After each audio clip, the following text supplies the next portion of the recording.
agoni erokamano ahinya kendo asto bang'e iselere yo makare. Adani maki kanyo mar mondo mi ilernwa kar kae mokwongo. En chido mar nam. Odiochieng' ma kawuono bende ni gimoro manyalo kono jowa matiyo gi Nam Lolwe.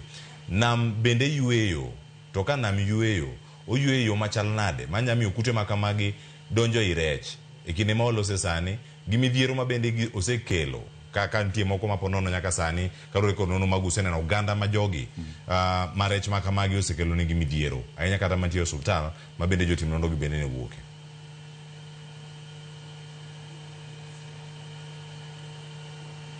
Erokamano. Awacho gi nam bi yweyo to alwora marwa e marach. Mokwongo kiwuotho kata kiluwo ndarwa gi jafwambo kata kia Nairobi biro Kisumo ting'iyo bath ndara tibiro yudo ka pampas ni kamoro amora pampas moseti godo.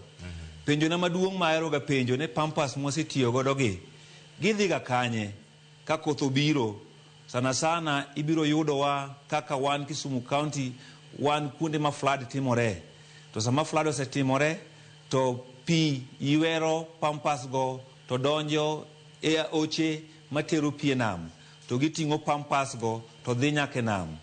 Apart from the pampas, wachak wang'iyo the sewage system marwa.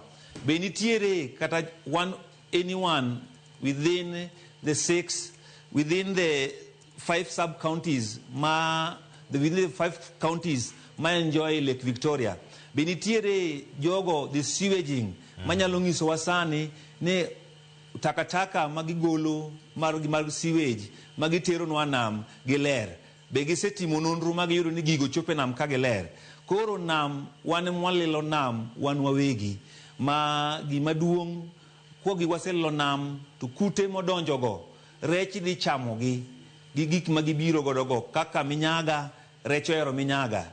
Asto kendo agriculture sector wasebedo kwago yath ni gigo mwapidho kendo iyudo ka ji mang'eny pidho alode e tiend aora to wago yath mopogore opogore. Yedhe go kwasegoyo samoro wago yath koth bochako chwe to chako kendo koth kochwe to ywe yath man wagoyo go to dhi e pi to gikone gichope nam. Sama gichope nam the toxic part margi ibiro yudo ka rechwa mantiere pi biro chamo. Sama rechwa gi ochamo the toxic part maggi gikelo kendo tabu ne rechwa gi.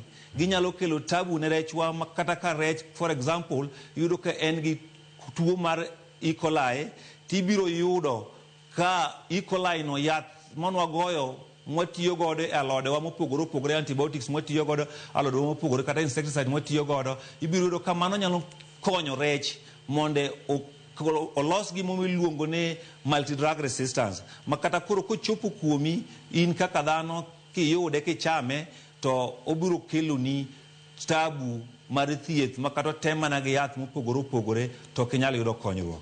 Daktari, gigi duto kama gintiere kendo ka gidhi gibiro kalure kod timbe dhano. Machielo mwanyalo